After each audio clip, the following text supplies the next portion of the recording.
Hello, my dear students.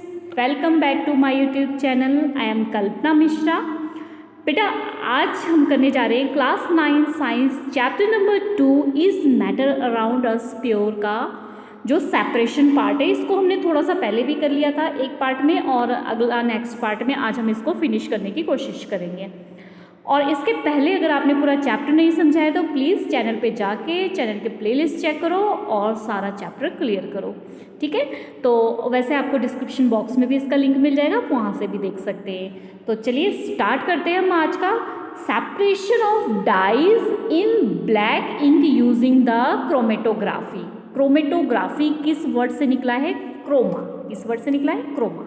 ठीक है, Croma का मतलब क्या होता है? कलर को सेपरेट करना. ठीक है, तो अब यहाँ पर जो है आपने क्रोमेटोग्राफी मेथड कैसे करना है ये देखते हैं. सबसे पहले एक फ़िल्टर पेपर लेना है. ठीक है, इस तरीके से ये फ़िल्टर जो है एक स्ट्रिप है, एक पेपर है, कटिंग है, उसको लेना है. अब इसके बाद आपने क्या करना है, उस पर कोई भी इंक का एक स्पॉट लगा लेना है. ऐसे छोटा सा एक स्पॉट लगा लेना है. अब स्पॉट लगाने के बाद आपने क्या करना है, एक जार लेना है. अब इस जार में जो ये आपने ग्लास का जार लिया है उसके अंदर आपने थोड़ा सा वाटर फिल कर लेना है. लगभग इतना वाटर फिल करना है. वाटर फिल करने के बाद हमने क्या करना है कि ये जो पेपर है इसको इस जार के अंदर डालना है. इस जार के अंदर डालने के बाद इतना याद रखना कि ये जो स्पॉट है ना हमारा, ये जो स्पॉट है ये पानी के अंदर नहीं जाना चाहिए. हमारा पेपर जो है पूरा नहीं भीगना चाहिए. हमने थोड़ा सा पेपर का थोड़ा सा पार्ट क्या कर दिया, वाटर के अंदर डाल दिया. ठीक है, अब क्या होगा बेटा, आपको पता होगा कि अगर हमने पेपर का थोड़ा सा पार्ट डाल दिया तो पेपर ऊपर ऊपर धीरे धीरे सारा क्या होने लग जाता है, धीरे धीरे गीला होना सारा शुरू हो जाता है. ठीक है, तो अब जब ये गीला होना शुरू हो जाता है फिर क्या होता है कि जो इसके कलर्स थे ना वो सारे कलर एक साथ ऊपर नहीं जाते हैं. हमने देखा थोड़ी दूरी पे तो कुछ ऐसे स्पॉट ऊपर गया. ठीक है, उसके बाद जब हमने देखा थोड़ी देर बाद देखा तो कुछ ऐसे स्पॉट इस कलर के, ब्लू कलर के, फॉर एग्जांपल मैं बता रही हूँ, और भी कलर हो सकता है. ठीक है, फिर हमने चेक किया तो हमने देखा कि यहाँ पर ऊपर जाकर और थोड़े से कलर्स आ गए. ठीक है, तो जैसे जैसे स्ट्रिप जो है फिल्टर पेपर की गीली हो रही थी वैसे वैसे यहाँ से वो कलर भी अलग अलग जगह पे अपना अपना स्पॉट छोड़ रहे थे. कहीं रेड था, कहीं ब्लू है, कहीं येलो है. ठीक है, तो अब इसको क्या करना, अब इसको सेपरेट करने के लिए हमने क्या करना है, अगर हम इस स्ट्रिप को यहाँ से कट कर दे, यहाँ से कट कर देते, यहाँ पर हमें ये येलो कलर मिल गया, यहाँ पर हमने ब्लू कलर मिल गया, और यहाँ पर हमें क्या मिल गया, रेड कलर मिल गया. तो हमें इसमें क्या समझ आ गई बात कि यहाँ पर हमने जो है ये जो कलर था ना ये काफ़ी अलग अलग बहुत सारे कलरों से मिलके बना था. और जब हमने इसमें क्रोमेटोग्राफी यूज़ किए तो इसने क्या किया, जो फिल्टर पेपर पे अलग अलग जगह पे अपना अपना स्पॉट छोड़ दिया. कोई तो पहले डिज़ोल्व हो रहा था वाटर में, कोई बाद में डिज़ोल्व हो रहा था, तो उसके अकॉर्डिंग ये अपनी अपनी जगह पर अपना स्पॉट छोड़ रहा था. फिर इसको कट करके क्या कर लेते हैं, अलग कर देते हैं. तो इस मेथड को हम क्या बोलते हैं, इस मेथड को बोलते हैं क्रोमेटोग्राफी. ठीक है बच्चों, तो अब इसके एप्लीकेशंस देख लेते हैं कि इसका यूज़ जो है वो कहाँ होता है. इसका एप्लीकेशन टू सेपरेट, क्या सेपरेट, कैसे सेपरेट करने के लिए किया जाता है, कलर इन ए डाई. ठीक है, जो डाई होते हैं उनमें से कलर को अलग करने के लिए, pigments from the natural colour, जो नेचुरल कलर होते हैं, फॉर एग्जांपल फ्लावर के पेटल्स में से कलर को अलग करने के लिए क्रोमेटोग्राफी का यूज़ किया जाता है. ठीक है, एंड नेक्स्ट है ड्रग फ्रॉम द ब्लड, जो हमारे ब्लड के अंदर ड्रग्स होते हैं, केमिकल्स होते हैं, इनको भी अलग करने के लिए इस एप्लीकेशंस का यूज़, इस सेपरेशन का यूज़ किया जाता है. ठीक है, आई होप बच्चों ये चीज़ अच्छे से आपको समझ आ गई होगी. तो नेक्स्ट सेपरेशन की तरफ चलते हैं. नेक्स्ट सेपरेशन है हमारा separation of two miscible liquid by distillation. दो मिसिबल लिक्विड को डिस्टिलाइजेशन प्रोसेस से.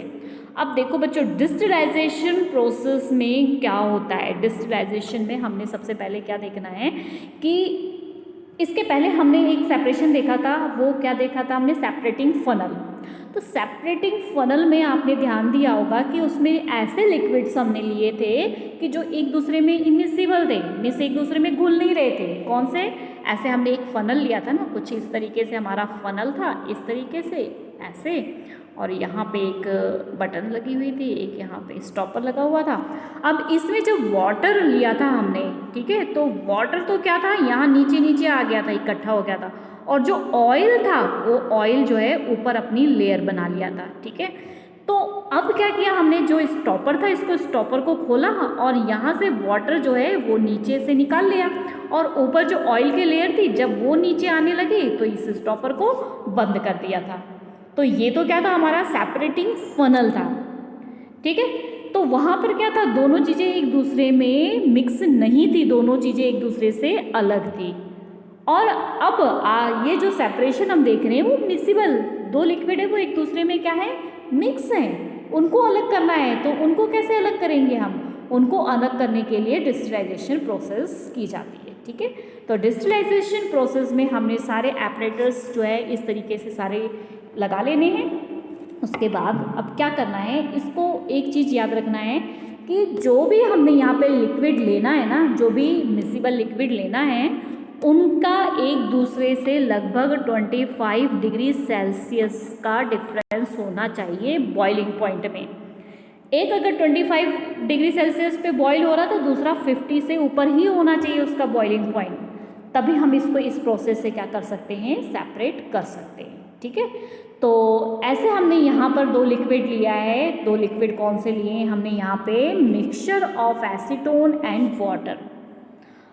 अब जो एसीटोन है ना उसका जो मिक्सचर, अच्छा आपकी बुक में जो 25 डिग्री सेल्सियस मैंने कहा ना, आपकी बुक में 25 डिग्री केल्विन दिया होगा, तो उसमें परेशान नहीं होना है कि हाँ मैंने सेल्सियस बोल दिया, वहाँ केल्विन दिया है, तो कोई बात नहीं, वो मतलब एक ही है, दोनों एक बराबर ही होते हैं, 25 डिग्री सेल्सियस और 25 केल्विन, ठीक है।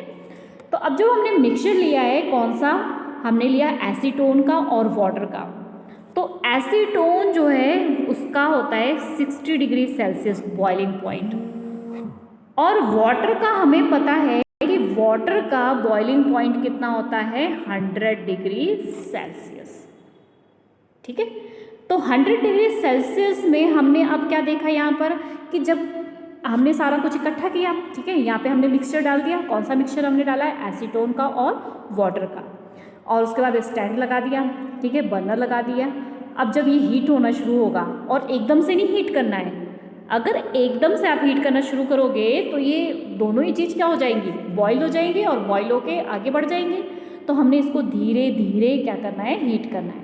अब जब धीरे धीरे हीट करेंगे तो यहाँ पर सबसे पहले जो 60 डिग्री सेल्सियस जिसका बॉइलिंग पॉइंट है किसका, एसीटोन का, वो वेपर बनना शुरू हो जाएगा, ठीक है। अब वो वेपर जब बनना शुरू हुआ तो क्या होगा, वो यहाँ से इसमें से फनल में से आगे बढ़ेगा, ऐसे आगे बढ़ेगा, यहाँ आगे बढ़ेगा, यहाँ आगे बढ़ेगा, ठीक है। तो अब ये जो गैस निकल रही है ना, अगर हमने इसको नहीं पकड़ा तो ये वेपर बन के क्या हो जाएगा, बाहर निकल जाएगा। तो इसको हमने इकट्ठा अगर करना है तो उसके लिए हम क्या करेंगे, उसके लिए हमने यहाँ पर जो आप देख रहे हो यहाँ साइड में ये जो लगी हुई है, इसमें यहाँ पर क्या होता है कि यहाँ से कोल्ड वाटर डाला जाता है और यहाँ से उस कोल्ड वाटर को बाहर निकाला जाता है। अब इससे क्या होता है कि जब यहाँ से वो वेपर जाता है ना, तो यहाँ से जब कोल्ड वाटर जाता है तो वेपर कोल्ड हो जाता है, ठंडा हो जाता है, कंडेंस हो जाता है, मीन्स वाटर ड्रॉपलेट बन जाता है। अब जब वो वाटर ड्रॉपलेट बन गया तो वो बूंद बूंद करके क्या होता है, इस फ्लास्क में गिर जाता है। तो यहाँ पर हम क्या इकट्ठा कर लेते हैं, एसीटोन। यहाँ पर 60 डिग्री सेल्सियस तक हम 70 डिग्री सेल्सियस 80 डिग्री सेल्सियस तक हमने एसीटोन को इकट्ठा कर लिया है, और पीछे 100 डिग्री, इसीलिए हमने यहाँ पे थर्मामीटर लगाया और यहाँ पे कॉर्क लगाया हुआ है कि कॉर्क इसलिए लगाया है कि यहाँ से वेपर बाहर ना जाए, और थर्मामीटर इसलिए लगाया है कि हमारा 100 डिग्री सेल्सियस ना पहुँचे। अगर 100 डिग्री सेल्सियस पहुँच गया तो वाटर भी बॉईल होना शुरू हो जाएगा, फिर हम यहाँ पर सेपरेट कैसे कर पाएंगे, सेपरेट करना बहुत मुश्किल हो जाएगा, ठीक है। इसलिए यहाँ पर थर्मामीटर में हम इसका टेम्परेचर देखते रहेंगे। तो अब 60 डिग्री सेल्सियस पे हमारा सारा यहाँ पे क्या इकट्ठा हो गया, एसीटोन इकट्ठा हो गया, ठीक है। और यहाँ पर जो है, यहाँ पर क्या बच गया, वाटर बच गया। तो ये जो मेथड था, इससे हमने दो मिजिबल लिक्विड थे जिनको डिस्टलाइजेशन प्रोसेस से अलग कर लिया। अब इसमें आपने ध्यान रखना है इस चीज़ का, यहाँ पर इन जो है मिसिबल लिक्विड है, लेकिन उनके टेम्परेचर में मीन्स उनके बॉइलिंग पॉइंट में जो डिफरेंस है लगभग कितना होना चाहिए, 25 डिग्री सेल्सियस का होना चाहिए। ठीक है, तो इस वीडियो में ये दो मेथड हमने अच्छे से कंप्लीट कर लिए। आई होप बच्चों आपको अच्छे से समझ आ गया है। तो प्लीज़ वीडियो को लाइक कर देना और चैनल पे नए हो तो चैनल को सब्सक्राइब कर देना, और हाँ, बेल आइकन को ज़रूर प्रेस करना ताकि वीडियो का नोटिफिकेशन आपके पास तक फटाफट पहुंच जाए। ठीक है, तो मिलते हैं नेक्स्ट वीडियो में अगली प्रोसेस को देखने के लिए। वीडियो लंबी ना हो, आप बोर ना हो, इसलिए आज के लिए ये दो मेथड। Bye bye.